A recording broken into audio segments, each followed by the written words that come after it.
I have had this for a bit now, and a few people ask me about it, so here is my take. I have used it pretty much every day for over a year, so this is not a quick unboxing reaction. It has been through weeknight dinners, lazy lunches, and a lot of quick snacks. If you want something that can handle a bunch of small to medium cooking jobs without turning on a full-size oven, this kind of countertop oven makes sense. If you mostly cook big trays for a family every night, you might still want a regular oven for the heavy lifting. What this unit is, in real life, is a small oven that also moves air around strongly enough to crisp food in a way that feels close to what people expect from an air fryer. It is not a deep basket-style air fryer. Instead, you use a tray and a rack, and you spread food out in a single layer. For me, that is actually the main difference in day-to-day use. It feels more like cooking on a sheet pan, just faster, with better browning on the outside when you use the air fry setting.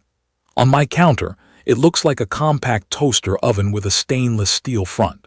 The finish holds up fine, but like most stainless steel, it shows fingerprints. I wipe it down with a damp cloth and it is back to normal. The door feels solid, and the buttons and dial have held up without getting mushy or unresponsive. The side handle is one of those details I did not expect to care about, but I use it constantly. It stays reasonably cool, even when the oven is hot, and it makes it easier to move or adjust the unit without feeling like I am playing a game of hot corners. Setup is simple. You pull out the packing, rinse the tray and the rack, slide in the crumb tray, and you are basically ready. In daily use, I mostly interact with the dial and the time and temperature controls. I like that it remembers what I used last, because I tend to repeat the same cooking jobs. If I switch it to air fry, it usually defaults to something sensible, and I just adjust from there depending on what I am making. Toast mode is surprisingly practical. I can choose how dark I want it, and I can tell it how many slices I am doing. That matters because I hate when toaster ovens treat one slice and 4 slices the same way and you end up babysitting it. Here, it is still not perfect, but it is more consistent than the older toaster ovens I have owned.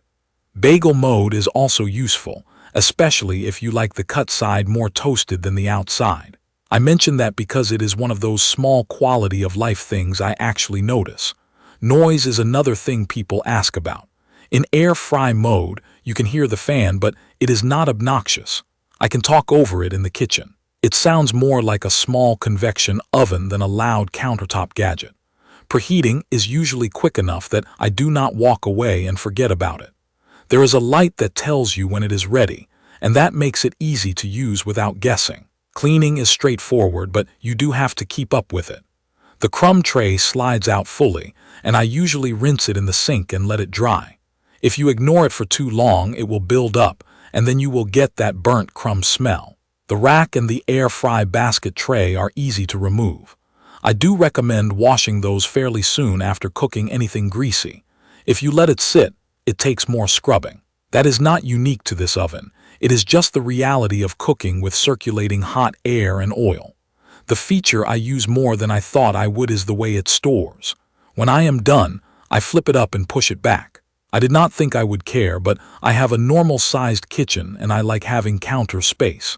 It feels stable when stored upright, and it has feet that keep it from sliding around. I still would not slam cabinets near it, but it has never tipped or felt sketchy for me. Now let me talk about real cooking. Fries are the obvious test, so yes, I have made a lot of fries. Frozen fries come out crisp if I do not overcrowd the tray. If I dump a big pile on, the middle gets soft, so I spread them out and shake the tray halfway through. That is the pattern with most air frying. Single layer works best.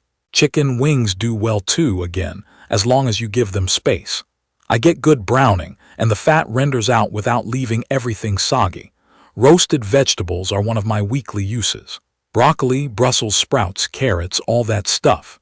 I get the edges browned and a tender center pretty reliably.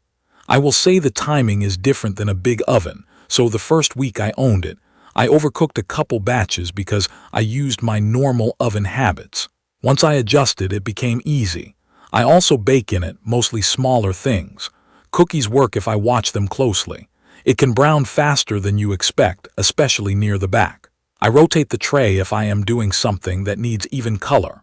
Broil is strong enough for melting cheese on sandwiches or finishing the top of something. I do pay attention when broiling because the distance to the heating element is not huge, so it can go from fine to too dark quickly. That is not a deal breaker, it just means I do not walk away. Dehydrate is something I use in bursts. I have made jerky, and it turned out good, but it takes time and it makes the kitchen smell like whatever you are dehydrating. That is true of any dehydrating setup.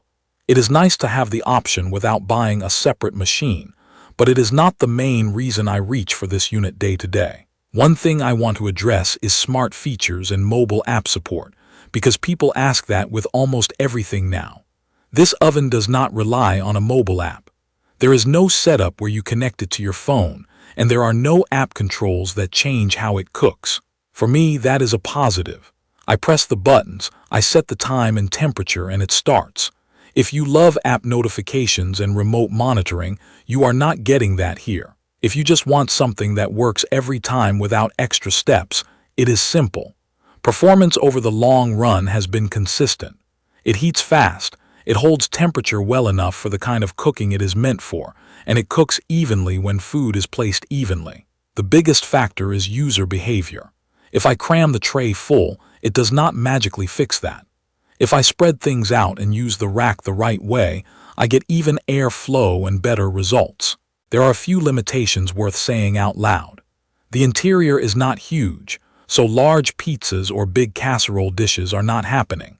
Also, because it is powerful and close to the food, some recipes need a lower temperature or shorter time than you might expect. I also wish the exterior stayed a little cooler. It is not dangerously hot if you are careful, but like most countertop ovens, the metal gets warm and you need to treat it like an oven, not like a toaster. And if you cook greasy foods often, you will be cleaning more often.